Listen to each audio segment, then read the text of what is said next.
Breaking news. The Miami Dolphins are in a tough spot, folks, starting with a challenging 2-5 record. Now this weekend they head upstate for a high-stakes showdown against the Buffalo Bills at Orchard Park. Just about everything, I'm confident of a win. If you think we're going to win this matchup against the Buffalo Bills, hit the like button, and if possible, write something like, "Go Dolphins, let's win." A place where, unfortunately, we haven't had much luck lately. 2 wins in the last 14 games. That's a tough stat to swallow, and just when it seemed like the road couldn't get any steeper, injuries are piling up, especially on the defensive end, threatening to hold back the key players we rely on to give us an edge. Let's talk defense first. Zach Sealer, one of our key defensive tackles, will not be on the field for his second straight game. He's out with a fractured orbital bone, and losing him is a blow, no doubt. The line without Sealer will feel this absence. He is a guy who brings courage and skill to the field, making it difficult for opposing attacks to pass. Then there's safety, Javon Holland, and his status is up in the air. Holland's been struggling with a hand fracture and a knee injury, and he hasn't been able to join a single practice all week. He's officially listed as doubtful, and while we all know Holland's grit and resilience, it's looking unlikely we'll see him on the field come Sunday. And in our secondary, that's a huge hit. Holland's playmaking ability has been a game changer in past matchups, and his presence or absence could shape how this one plays out. Speaking of defensive absences, cornerback Kader Kohou is also out this week for the second week straight due to a neck injury. Kohou's been a rising star, proving his mettle and becoming a dependable piece of our defense. Without him, our cornerback group will have to dig deep and make some quick adjustments, which will be crucial if we want any chance at limiting Buffalo's explosive passing game. Switching over to the offense, Julian Hill, our tight end, won't be on the field either. He picked up a shoulder injury in last week's game against the Arizona Cardinals, and he's been ruled out for this one. Losing Hill is another sting for our offense. He's been stepping up in the tight end position, bringing versatility that keeps defenses on their toes. On a slightly brighter note, wide receiver River Crackraft returned to practice for the first time since injuring his shoulder way back in the preseason's Week 2. He's listed as questionable after limited participation, and whether he'll be activated from injured reserve by Sunday remains uncertain. Coach Mike McDaniel weighed in on this, saying he's leaning toward a more cautious approach. The plan is to play it safe and likely aim for next week, but they're staying open to making a decision closer to game time. While Crackraft's presence would boost our receiving core, it's clear the team's prioritizing his long-term health. And let's not overlook Alec Ingold, our fullback, who joined the injury report just this past Thursday with a calf injury. He's been limited in practice for 2 consecutive days and is also listed as questionable. Ingold has been a silent hero for our offense, and any limitations on his end could shift the dynamics,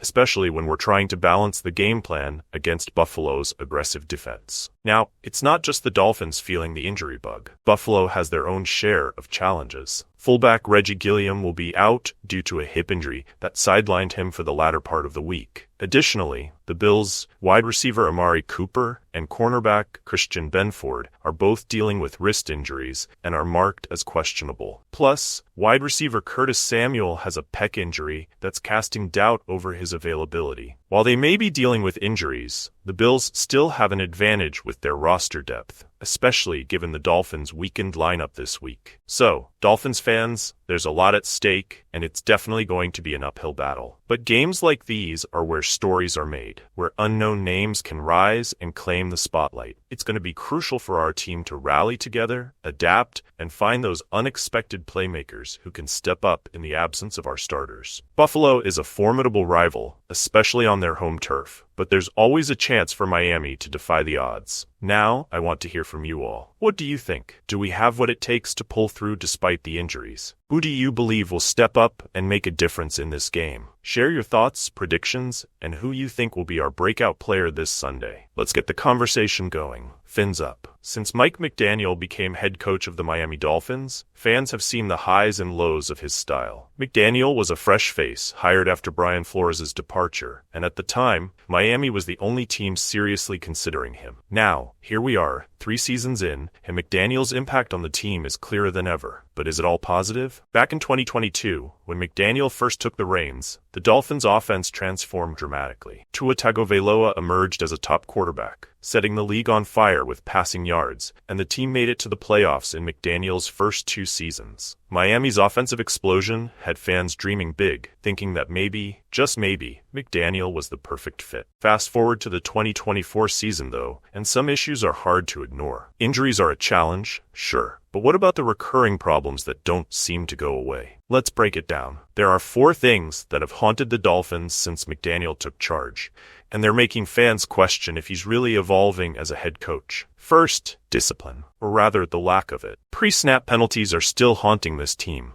Miami's inability to line up correctly or avoid false starts is almost expected at this point. How many times have fans held their breath on a 3rd and short only to see it turn into 3rd and long due to penalties? And it's not like these are complicated plays. Basic positioning should be second nature. Yet Miami keeps slipping. 3 years in, and it's still a weekly frustration. Next, the timing of the plays. If you've watched any game in the past few seasons, you know the drill. The play clock winds down, and the Dolphins scramble to get the play off in time. It's become so predictable that fans cringe whenever Miami tries to drive down the field in a critical moment. The main issue? McDaniel himself. The plays he calls are often long and complex, taking too long to get to the huddle. There's a growing sentiment among fans and analysts that he should hand off the play-calling duties. It's not that he lacks talent in drawing up plays, but his method might be hurting the team's efficiency when it matters most. Imagine having just 10 seconds on the play clock while still figuring out positioning. That's a recipe for disaster. McDaniel needs to streamline the process or let someone else take over the play calling altogether. Preparation is another issue. When the Dolphins face tough opponents, it sometimes feels like they're stuck in preseason mode. They stick to quick passes or run plays with minimal variation, and it often looks uninspired. Tagovailoa may have Mahomes-like moments, flipping the ball creatively, but it's not translating to wins. McDaniel's early days showcased innovative game plans, but against top-tier teams, he seems to struggle to adjust mid-game. Instead of adapting, it's as if the Dolphins wait for something to click, while opponents continue to exploit the same gaps. Good coaches evolve and tailor their strategies week to week, but that evolution hasn't been consistent with McDaniel. And then there's game management. McDaniel's aggressive play style is one of his trademarks, and fans appreciated it when it worked. However, those bold calls don't seem to be paying off this season. Miami's success on 3rd downs is below league average, converting only 38.5% of the time. 4th downs, a painful 13.3%. There's a fine line between calculated risk and recklessness, and McDaniel seems to cross it too often. Every fan loves a coach who takes risks, but not when it costs the team momentum and ultimately games. Sometimes punting and resetting field position is the wiser choice, especially in tight situations. Now it's over to you. What do you think, Miami fans? Are these recurring issues a reason for concern, or are they just growing pains in McDaniel's journey to building a championship-caliber team? Let us know in the comments below. What would you change if you were calling the shots?